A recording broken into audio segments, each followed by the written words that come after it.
Welcome, everyone. We are so glad that you are here with us. Thank you for making the time. We're going to be starting in a moment. In the meantime, if you could please share your name, title, and district or school. My name is Wendy Lopez. I'm VP of Content and Partnerships with Learning Heroes, and so thrilled to be sharing some of our research insights and resources with you today. So please, we're going to make this as conversational as we can with hundreds or thousands of you on the other side of these screens. Please do introduce yourselves in the chat box and we're going to get started. Terry, as folks are saying hello, did you want to introduce yourself? Yes, hi. Welcome, everyone. Good afternoon. And my name is Davia Rodriguez. I work out of the Office of Family Community Empowerment here at the DOE. And it's my pleasure to welcome you and support Wendy in this amazing workshop. You guys is going to be so good and you are in for a special treat. So welcome. I see that we have teachers, we have, let's say school. Wow, it's going by so fast. Yes, parent coordinators, school Teachers, parent coordinators. psychologists. Oh my gosh, welcome everyone. This is what we talk about. This is the dream team right here. We have Absolutely. And librarians. Wow. from across New York City, pathologist, teacher. And Wendy, we are almost workers. at 900. Wow, welcome everyone. We are DOE strong today. We have psychologists, So exciting, yes. teachers, social emotional leads, bilingual specialists, physical therapists. What social a diverse, exciting group. Do we have any school counselors in here in the house? I think I did see some. Paraprofessionals. Speech All pathologists. Right. Yes, librarians, teachers. All right, on the chat feature, give me your reaction. How are you feeling right now? Let's see some reactions. In the bottom, you should have some reactions. So, oh, we got tired. Great. I love the emojis. Oh my God, I'm feeling good. I'm feeling tired. Yes, guys. I see a lot of smiles. It has been an amazing learning day. Yes, and you are about midway through or towards the end. So appreciate your energy, your engagement. With such a diverse group, we are going to try and cover something for everyone. We really hope to make this, as I mentioned, as actionable and as interactive as we can. So we're going to try and keep you guys engaged in the chat box.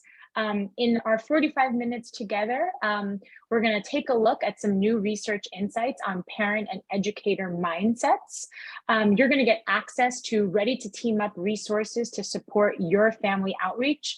And we're going to delve into those resources. So I'm going to show you some of them, and then I'm going to share the links so that you guys can take a couple of minutes to, there are so many different roles on this webinar today, so that you can take a look at what is most appropriate and applicable for your role. And then finally, in New York City style, while I love working with Derry and so many of you, we're going to reflect, ask questions, share ideas, and have fun together today. Celebrate all of the great work that you are doing for New York City families. And as I mentioned, I'm with Learning Heroes. I want to also just share that I wear also two really important hats. I'm a former teacher. I started my career teaching in New York in the South Bronx and then later in Hoboken, New Jersey. I am also a proud mama of two girls, a third grader and a kindergartner. So as we talk about the relationship between home and school, I am very much living this, again, wearing my former teacher hat and as a parent, and really bring that passion, as I know so many of you do too today. So to kick it off, again, we want to keep you engaged. I want to ask you the following reflection question and share in the chat.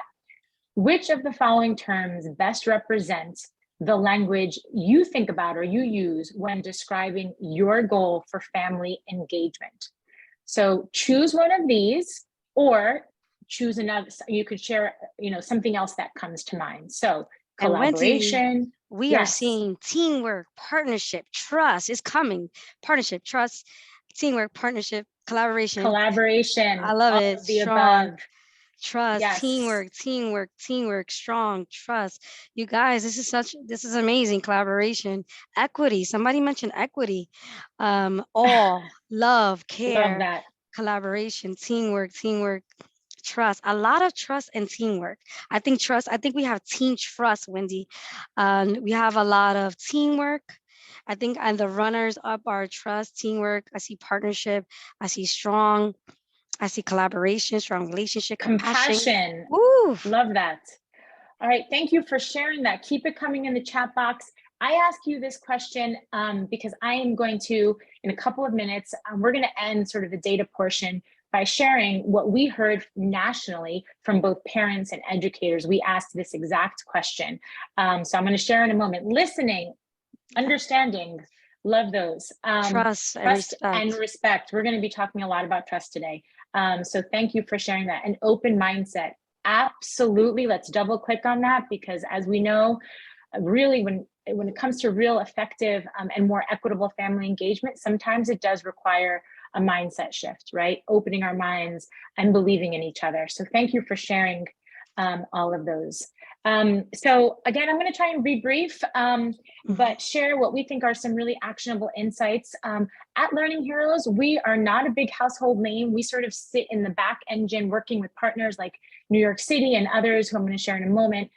We start everything we do by listening deeply to parents and educators across the country. So we do an annual survey. We also do deep focus groups to better understand mindsets and priorities, better understand the kind of language that resonates for families or doesn't.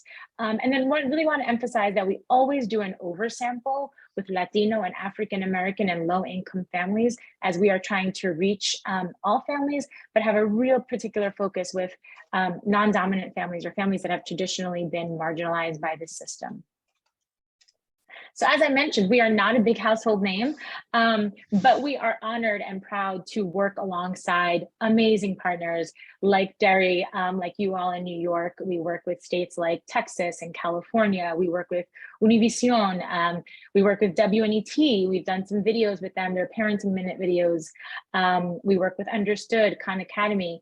And basically what we do is share our research in webinar formats like this and in other ways to help us come together as a field to have more effective and again, and more actionable communication and partnership with families.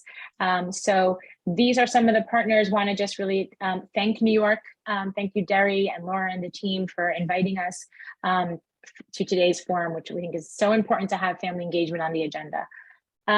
So for any data geeks in the crowd, we always want to just share that the couple of slides that I'm going to share with you today, it is rigorous research. So we have a third-party partner named Edge Research. The insights I'm going to share from today are from this year. We did a pretty large sample of over 1,400 parents. And then we also had our educator facing with educators and principals. And all of the data is from this past spring. So we like to start, or I like to really start with the positive, right? And that is that college continues to be an aspiration for most parents, with 77% saying that it is absolutely essential or very important for their child to get a degree. I like to show this slide in particular because you'll see down here, I'm gonna only call out when there is a significant difference in the data between Black, Hispanic, and white families. That's when I will call it out down here. You'll see that overall it's 77%, but it is particularly high, as much as 10 points higher among Black and Latino families. And we think that this is important to share to sort of continue to dispel the myth that those parents don't care, that they won't show up. When in fact, I can share this as a first generation Latina, our families very much do care, right? They are often working 2 and 3 jobs to make sure their children can have a good education. So it is often about reaching parents where they are, believing in families and seeing them as assets. Parents are also confident that their children will be prepared for college, which is with as high as 75% reporting that they believe this. So as we shift, and I'm about to share one of our seminal findings that we have been tracking over the past several years, I'm going to ask you to jump back into the chat box and think about your families, the families that you serve in your community. What percentage of them do you think believe their child is at or above grade level in reading and math? What percentage of parents believe their child is at or above grade level in reading and math. I'm going to give you a second here. So we see a lot of C's. I got an A, B, D. It looks like C is in the running. Yes, kind of across the board here. C, a lot of C's. I see a B, an A, but C seems like the popular choice. Okay, C. All right. B, C. Thank you for thinking about this. B, 39%. Okay. Also, feel free to use the chat as to engage with each other. But it looks like we have a lot of C's and a lot of B's, but C seems to be the popular answer. We do have a lot of A's, though. Yeah. A lot of A's too. All right, C, Okay. C, C. All right. All right, so we have been tracking this question since 2016. And what we have found, some of you may be familiar, those that answered 92 may be familiar with our research. We have found that in fact, and this data is from this year, so despite the past couple of years and the disruption to learning and the fact that parents have had this front row seat, 92% of parents, regardless of race, income, or education, believe their child is at or above grade level. Take that in for a second. 9 in 10 families. When in reality, we know that the NAEP data nationally was released last week. It's 26% of our students nationally performing at grade level. I know in New York, it was some of the data was also released in September. And while there was a slight increase in reading, there still is, it's 38%, a bit lower, in fact, of 3rd to 8th graders in New York performing at grade level. So for us, this is a stark and alarming disconnect that we have been delving into over the past couple of years. And as Dari said, please feel free to, share reflections as we're going along. We are going to have time at the end, but Dari's going to help me. This is pre-COVID and continuous. Thank you for that question. We have been tracking this since 2016, but this 92%, and it's been between 90 to 92% since 2016 consistently. And this data that I'm showing you today is from this year, from spring of 2022. Yes, we can probably find a way to share this deck afterwards. I will work with Laura and the team. This is also on our website, and we're going to be going into the website in a moment to share the research and the resources. So we've been delving into this, and what we have found, and for those teachers on the phone, please hear me. I am a former teacher. I'm the daughter of a teacher. This is not about pointing the fingers at teachers in any way. But what we have found is that a big part of that disconnect is that parents are reporting their children are getting Bs, and they believe those Bs equates grade level mastery, right? They think that everything is fine because they are mostly relying on grades. When in fact, we see that parents and teachers prioritize different achievement measures. So teachers are very quick to tell us in focus groups that in fact, parents rely too much on grades, right? So and there's a lot on this slide, but bear with me for a second. We basically asked both teachers and parents to answer the following question in regards to what are the most important ways to know how a child is achieving. You'll see on the teacher side, they said, number 1, their teacher in class observations. Number 2, results from the classroom tests, quizzes from the teacher. 3, interactions with the student. Number 4, results from benchmark tests. We know, especially after the pandemic, those beginning of year benchmark tests are so important to guide your classroom instruction. And number 5, results from the students' year-end tests. You'll see that report card grades don't even make the top 5 for teachers. It is all the way at number 6. For parents, and this has also been continuous over the past couple of years, parents heavily rely on report card grades. It has been consistently at the top. And so for us, this really speaks to a disconnect, but also an opportunity. It feels solvable because teachers have access, right, to these different kinds of benchmark and formative assessments. And so today, what we're going to be talking about and the resources I'm going to share are all about bringing parents and teachers together around having a more shared understanding of progress and how to access that information. This year in our survey, we also, what we did something called a split sample. So we asked parents, we shared with them a split sample in the survey. We said, okay, well, what if we shared with you that your child received a B in math, but their on their state test indicated that they were below grade level, and the results from their benchmark tests also indicated that they were below grade level in math. What we saw is that with those 3 pieces of data, that 92% jumped down to 44%. In addition to that, by sharing those 3 pieces of data, parents said they would definitely take action. 73% said they would talk to their child around their progress. 60% said they would talk to their teacher about co-creating a learning plan.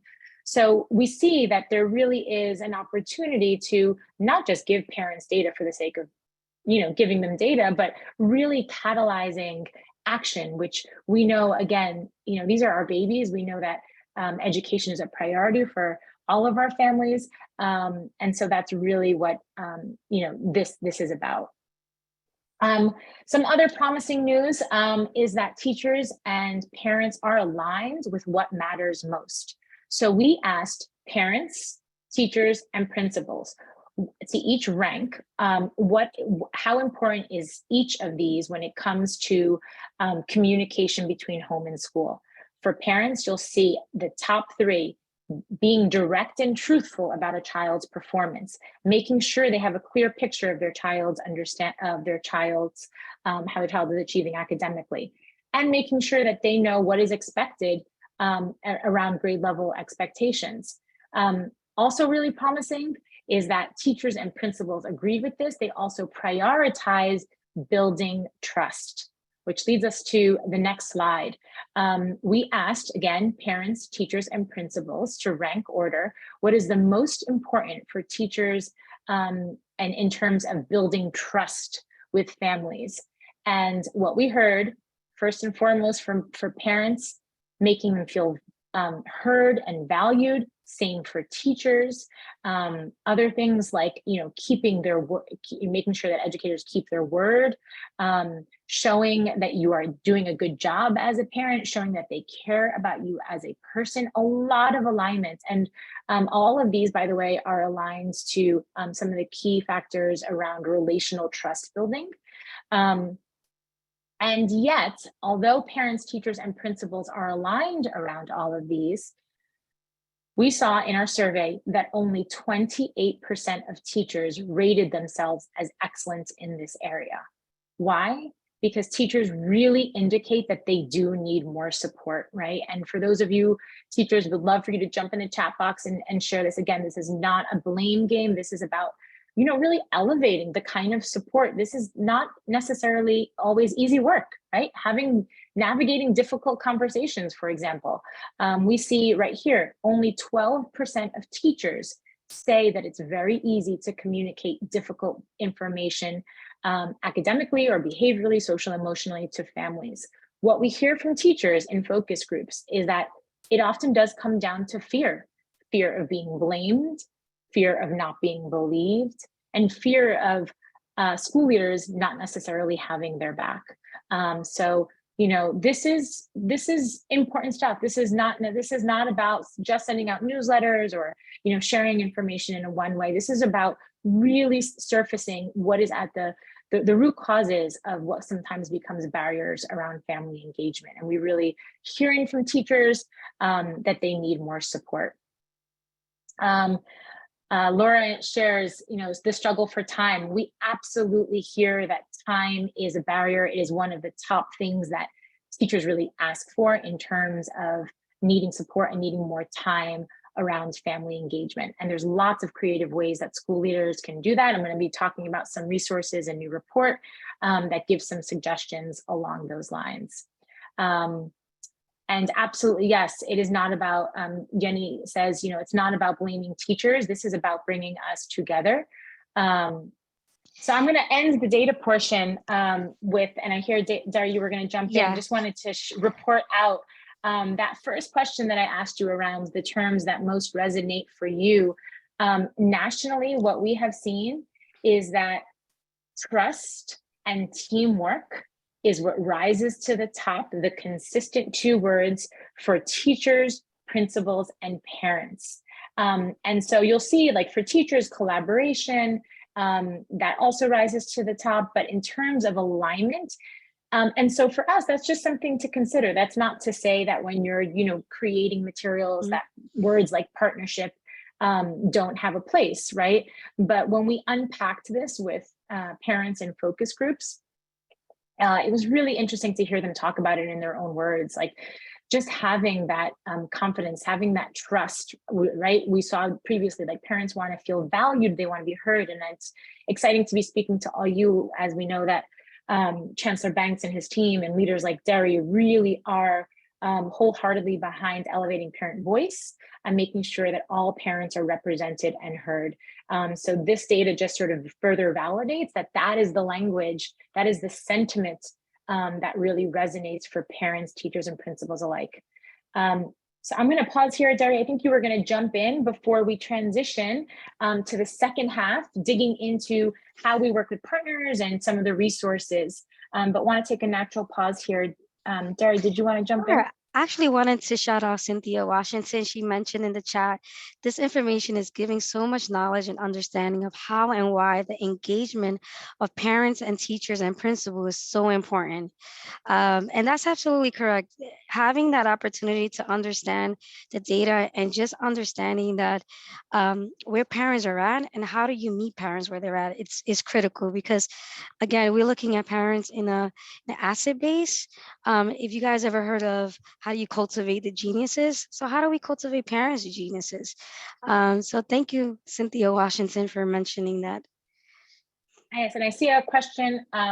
We're gonna, as much as, about, I think more than 1,000 of you. So we're gonna try and answer questions as we spot them. If not, we can share. I'm gonna share my contact information afterwards and also leave time. But I see a question from Dr. Hansen around this data. This is nationally representative data. So while it is not New York specific, it is nationally representative data. And so, yeah, that is to answer that question. I also saw a great question around, I believe a question around any strategies or resources to better align principals and educators. And that is a great segue on what we're going to delve into, which is some of our resources that are all not just informed by our research, but some of the seminal research, 50 plus years of seminal research in the family engagement space. So how we work with partners, we have a new leadership training institute that is actually kicking off this fall. We do have a new professional learning for educators that we actually just launched in the state of California for California educators. We have our research, which obviously we have reports and we try and make it really actionable.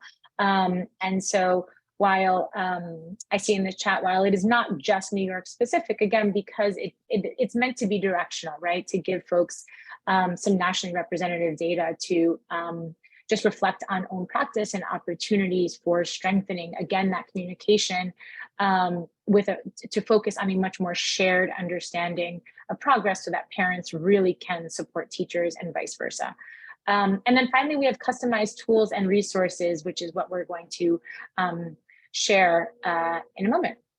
So around the question around supporting principals and that alignment, we were really excited that Dr. Eyal Bergman, who is the co-author of the Dual Capacity Framework that you might be familiar with, he co-authored the version 2 with Dr. Mapp.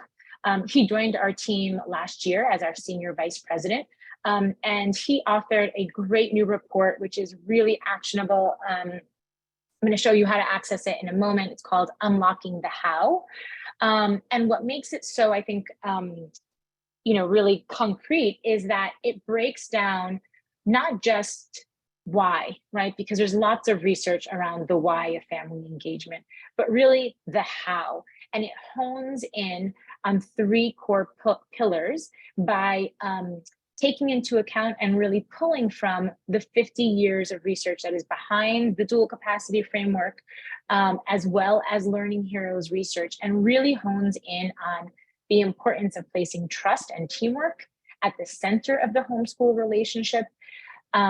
and then really anchoring all family engagement strategies and connecting them to student learning and well-being. And can't emphasize that enough, because while building trust and having a welcoming environment is really important, it's not a means to its end, as Dr. Bergman says in the report. This really is about student outcomes, especially after a pandemic, right? And especially around acknowledging, all that families and students have been through. And then finally, the report, really hones in on the infrastructure, and that's where the piece around that support for educators, that alignment around within school leaders, right? What kind of investment are we making to create systems that really allow for enabling this work in a way that is sustainable?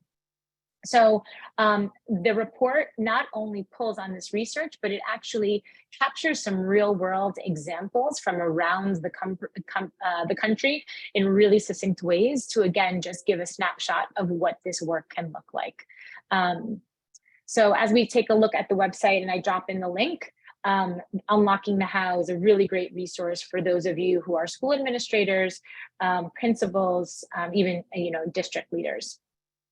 We then also have, and this we customize working with Derry and Laura and team. It's our Ready to Team Up. It's sort of our fall back to school, first half of the year resource that you can share with families.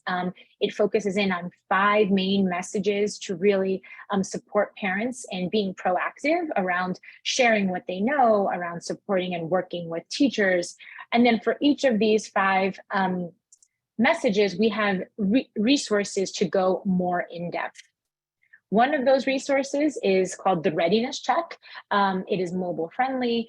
It's for K-9 students, and basically the students answer 3 to 5 questions in math and reading, and the parents get to see how their child how they have progressed with end of year skills needed for this year. So my daughter's a 3rd grader. She would take the 2nd grade.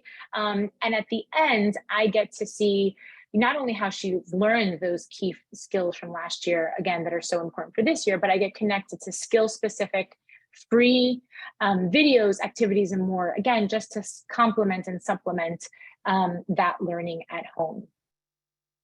So that's the Readiness Check. And again, I'm just highlighting a couple of the tools because I'm going to give you the link in a moment. I'm going to show you sort of how to navigate the site. And then we're going to take some time for you all to sort of, just explore, if you will, depending on your role, again, because we have so many folks from different roles. Go ahead, and Wendy, Sarah. one of the things that B. Robinson mentioned, which is great,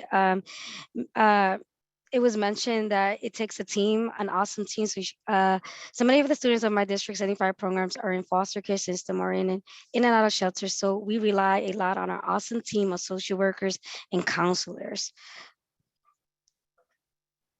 Absolutely. I mean, this is why it's so exciting to have this diverse group. It really does take a village, and so many of you really are the trusted messenger and the linchpin between that parent and teacher communication and partnership. And, again, this is not just about academics. This really is, when we talk about helping parents have a more accurate picture of their child's progress, it absolutely includes that social emotional piece. So excited to have so many folks on sort of that side of the house as it is so closely integrated with student success. So our parent teacher planning tool, this is a very simple 3-step tool that is meant to support. Thank you for some nice feedback. I appreciate that. We're trying to sort of scan and react to as much as we can in real time.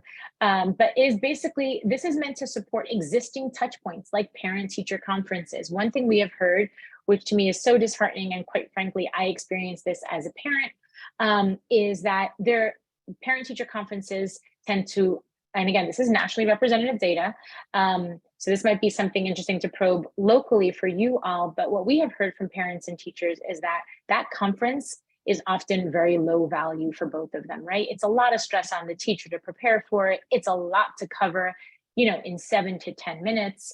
And for the parent, it's also stressful, right? Because you want to get to know your child's teacher. You also don't want to overwhelm them. You want to build that relationship. And so, yes, we'll provide a presentation. I'm also going to give you the link in just a second for you to explore these resources.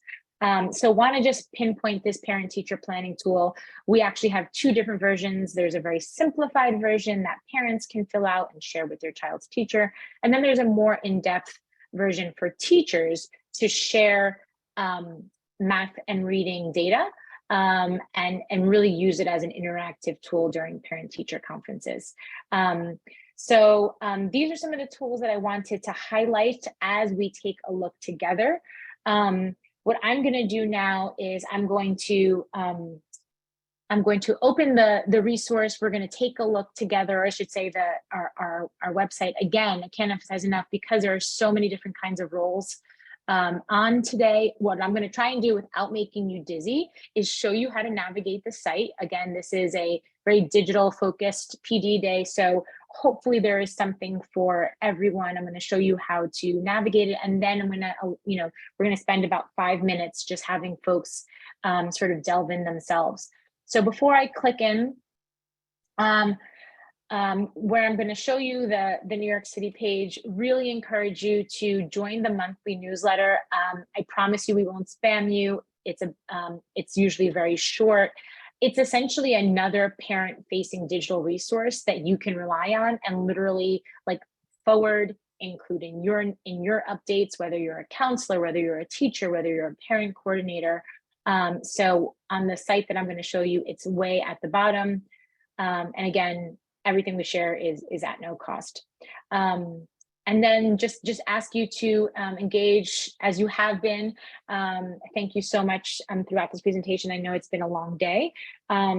Just ask you to sort of, take a look around and explore what might be most valuable to you. So I'm gonna drop the link in the chat. Before you pull it up, just let me sort of show you, sort of the navigation. So there's the and I'm going to pull it up here. And apologies, as you're probably seeing my full screen, because I want to show you all a video in a moment. So, and Dari, can you see the page? Yes, I can. Okay, so this is the main Ready to Team Up page. This is a great resource that, for parent coordinators who are on, for social workers, for counselors. This is the kind of link that you and the resources that you can share again in your newsletters, in your outreach. Some of the resources that I mentioned, the readiness check, again, great resource to help parents get a sense of how their child is progressing, is on this page. I'm not going to go through everything. I'm going to just sort of highlight some of the key resources, and then you all can sort of explore on your own. The parent-teacher planning tool right here. This is sort of the very simplified version that parents can complete to share a bit about their child, what they've observed, key questions for the teacher. This is a great either pre-conference, during conference, post-conference kind of tool. With so many counselors on the line, also want to point out we have some great videos and activities that we have worked with partners like WNET on that really hone in on supporting parents so that they can foster those social and emotional skills at home. So I'm going to scroll down again. There's lots on here to explore. As you are delving in yourselves, this is where you can sign up for the monthly newsletter. Again, we won't spam you. You will just simply get once a month free digital resources that you can share with your families. So that's the Ready to Team Up page. Dari, if you could just help me make sure that it's in the chat box. Yes, I actually posted it multiple times. Okay. Before I give you a couple of minutes to explore, I just want to sort of orient you, because I know there are some school leaders as well and educators. So at the top here, you'll also see a for educators section. So I want to really highlight the family engagement resource page. And this just gives you sort of a snapshot of most of our core family engagement resources. It also gives you ideas on how to use them. The resources that I covered so far have been mostly K-8, but I'm sure there's lots of you on the line today who are working with high school families or high school students. So our Paths to Success resource is a great resource for you. We launched it last year, and it's really about helping families support the transition into high school. So like those 9th and 10th grade years that are so important. And what it does is curate really great resources and messaging to help parents help their children make that transition, and work with teachers and counselors. We have, when it comes around to that time again, we have great summer resources. And then if you scroll at the bottom, we have several others. We have a great anti-racism resource, which we're actually in the process of updating. So stay connected to us. If you sign up for the newsletter, that's another resource that we're going to be the updated sort of version 2 of it, much more interactive. We're going to be launching that later this month. The parent-teacher planning tool that I mentioned, right here, this is the more in-depth one that really supports educators in having that two-way conversation with parents by first, eliciting parent insights and then sharing data. We also have an end-of-year parent-teacher planning tool. I know conferences are not, don't always take place at the end of the year, but we really believe those end-of-year touch points are so critical. So that's the family engagement tab. Again, you can navigate it all here from the top. And then lastly, I wanted to just really highlight the research page.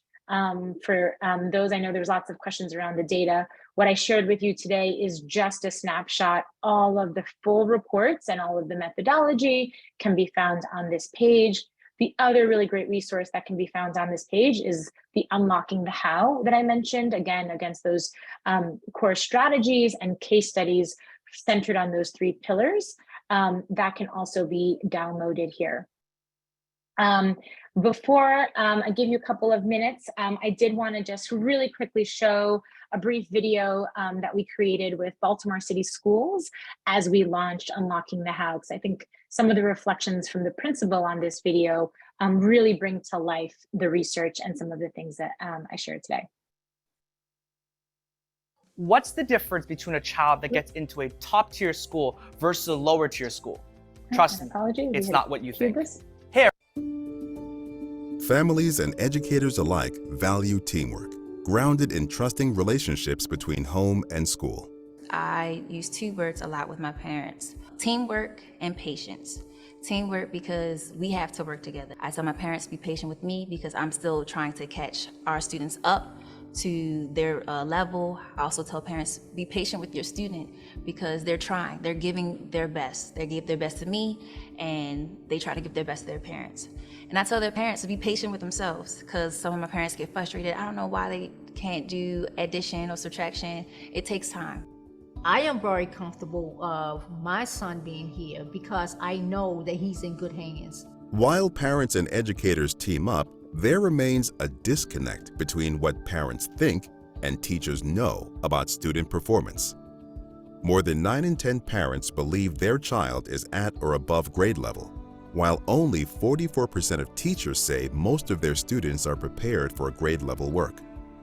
Sometimes parents have a unrealistic perception of their scholar and their academics, and that's no fault to them. Sometimes we have to take ownership on the school level of how we communicate academics to parents, how we communicate standards to parents. I've been at this school for about 4 years, so my 2nd year here, we sent home the assessment results, and a parent called and said, "You sent home this assessment, I don't know what this is." And I'm like, we did not explain to parents like how to read this assessment report. Both parents and educators agree that families having a clear picture of student achievement is a top priority, and trust and teamwork describe the connection they would like to have between home and school. Not doing it like once a month, not doing it like every 2 months, but doing it consistent where the parents feel that the school care about them, that the school is invested in their child, the school is invested in the livelihood of families. So one thing I always do is make sure that parents know they see me and I'm visible, and teachers also see that I'm communicating with parents and I know them by name.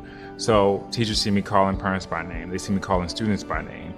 Educators and families deserve systems that prioritize trust and teamwork.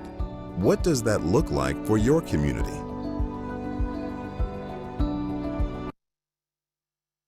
All right, so we are running a little short on time. I just want to give you all a couple of minutes to explore. We'll do it for about 2 minutes, and then we'll come back together. I think Derry put the main URL again. That URL we customized for New York. The one pager that is on there. Shout out to Derry. Actually, we do have it, thanks to her, translated in, I think it's all 9 languages that New York does share resources in. And so thank you. I think the last name Cardona, that video was so necessary. Yeah, we really need to elevate good work, right? Because there's a lot of great work happening. And I know there's good work happening in New York too, but like just really talking about, you know, the barriers that exist and the opportunities that exist. So again, if you want to spend a minute, just sort of, if you want to sign up for the newsletter, sort of explore either the family engagement resources, the research.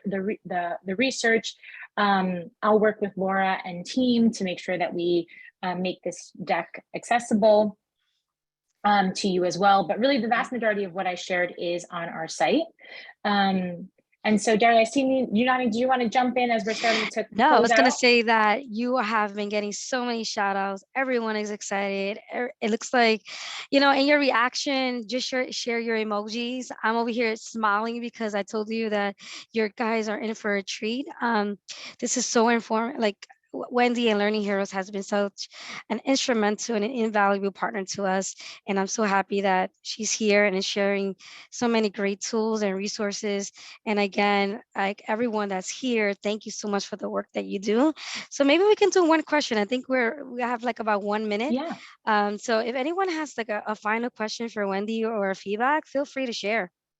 Yeah, question, or also I would love to know in the chat box, you know, what's one, and I saw some of you already did that, right? Like the transparency piece, but what's one thing that you might be taking away from today's conversation, the insights or the resources? What's one thing that you might try that's new? Again, thinking about your role and you know, family engagement through the lens of that. Would love for folks to sort of share.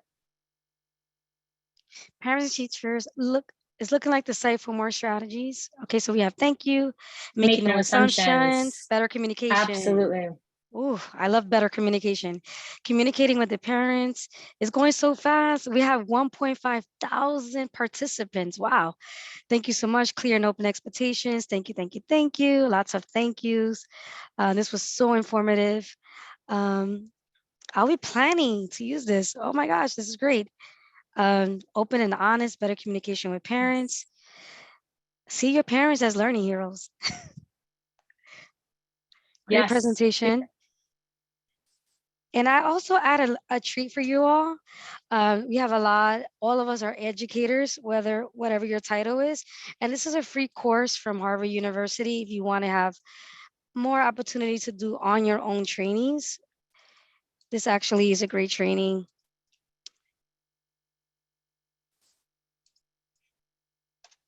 That you can take advantage of. Is free. So thank you, Wendy. A lot of thank you. I was here to support Wendy. Okay, I saw a question. Is that website on the DOE website? It's not. It's not, but I mean, I can work with Derry and Laura. I think Laura's on. I saw her name. Often are really great about sharing it out in newsletters. I think on the Friday newsletters. So I can see if that might be an opportunity as well. Absolutely. If you have the parent coordinator website, it is on the parent coordinator. Is the parent coordinator website still? I know we have a mixed group, but you guys can also check it out on this website for now. Somebody just asked, how can we sign up for the newsletter? So I just dropped the link. I'll drop it again in the chat box. If you scroll all the way to the bottom, you'll see the sign up for the newsletter. And again, really encourage you to do that because that's the best way to stay in touch with us. And like I said, we're really excited. We're updating the anti-racism resource. That's going to be interactive. We're launching that in a couple of weeks. And we are continuously updating our resources based on our research and what we learn. we also often curate, again, we're all about partnerships. So in those newsletters, you get great free content from some of our partners as well. So really encourage you. I think that's probably the best way to stay in touch with us and get access to these resources. And again, it's all free. With that, I just want to thank Wendy again and Learning Heroes for being our amazing partners here at DOE. And on behalf of the New York City Department of Education and Laura and the amazing team that put this together, thank you for having us. And Wendy, thank you so much for being a partner in this work. And for you guys, enjoy the rest of your afternoon. And we will be connecting soon. Take care, everyone. Thank you all so much. Have a great afternoon.